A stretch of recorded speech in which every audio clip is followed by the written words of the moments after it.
ഇപ്പോൾ ഒരേ ഇനത്തിൽപ്പെട്ട 44 സാധനങ്ങൾ വിറ്റപ്പോൾ ലാഭമായി കിട്ടിയത് 11 സാധനങ്ങളുടെ മുടക്ക് മുതൽ എന്ന് പറഞ്ഞാൽ വാങ്ങിയ വിലയാണ്.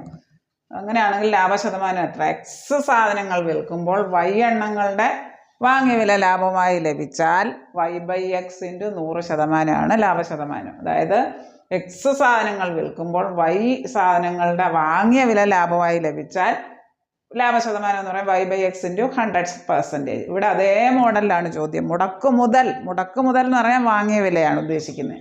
ഇവിടെ ഒരേ ഇനത്തിൽപ്പെട്ട 44 സാധനങ്ങൾ വിറ്റപ്പോൾ 11 സാധനങ്ങളുടെ മുടക്ക് മുതൽ ലാഭമാണ്.